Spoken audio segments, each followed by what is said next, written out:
Chapter 27.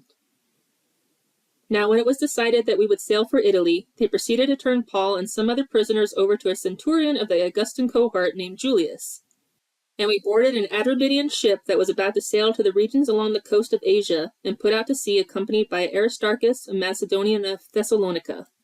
The next day we put it at Sidon, and Julius treated Paul with consideration and allowed him to go to his friends and receive care.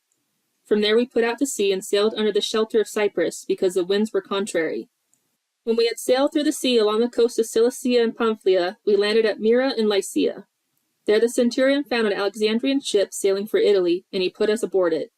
When we had sailed slowly for a good many days, and with difficulty had arrived off Cnidus, since the wind did not permit us to go farther, we sailed under the shelter of Crete, off Salmon, and with difficulty sailing past it, we came to a place called Fair Havens, near which was the city of Lasea.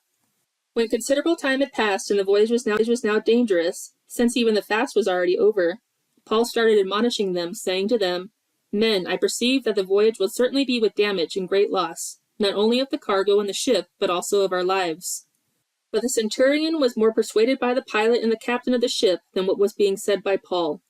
The harbor was not suitable for wintering, so the majority reached a decision to put out to sea from there, if somehow they could reach Phoenix, a harbor of Crete facing southwest and northwest, and spend the winter there.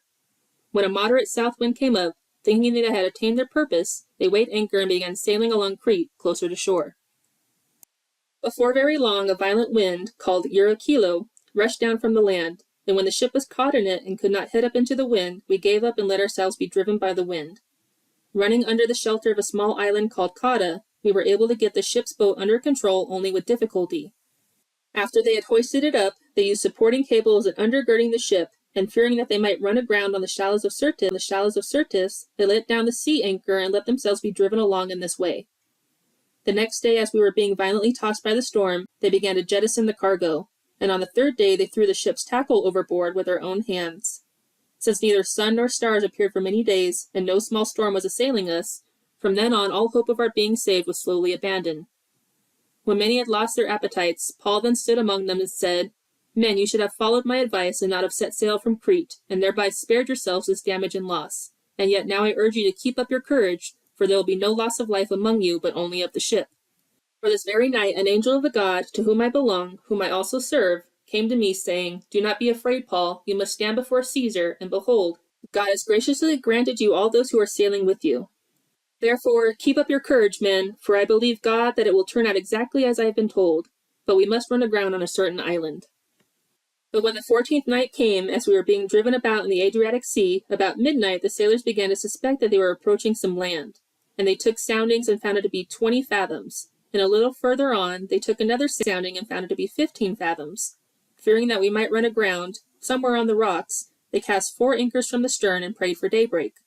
But as the sailors were trying to escape from the ship and had let down the ship's boat into the sea, on the pretense that they were going to lay out the anchors from the bow, Paul said to the centurion and soldiers, "Unless these men remain on the ship, you yourselves cannot be saved."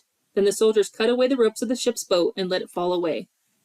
Until the day was about to dawn, Paul kept encouraging them all to take some food, saying, "Today is the 14th day that you have been constantly watching and going without eating, having taken in nothing. Therefore I encourage you to take some food, for this is for your survival, for not a hair on the head of any of you will perish." Having said this, he took bread and gave thanks to God in the presence of them all, and he broke it and began to eat. All of them were encouraged, and they themselves also took food. We were 276 people on the ship in all. When they had eaten enough, they began lightening the ship by throwing the wheat out into the sea. Now when day came, they could not recognize the land, but they did notice a bay with a beach, and they resolved to run the ship onto it if they could. And casting off the anchors, they left them in the sea, while at the same time they were loosening the ropes of the rudders. And they hoisted the foresail to the wind, and were heading for the beach. But they struck a reef where 2 seas met and ran the ship aground, and the prow stuck firmly and remained immovable, while the stern started to break up due to the force of the waves. The soldiers' plan was to kill the prisoners so that none of them would swim away and escape. But the centurion, wanting to bring Paul safely through, kept them from accomplishing their intention, and commanded that those who could swim were to jump overboard first and get to land, and the rest were to follow, some on planks and others on various things from the ship.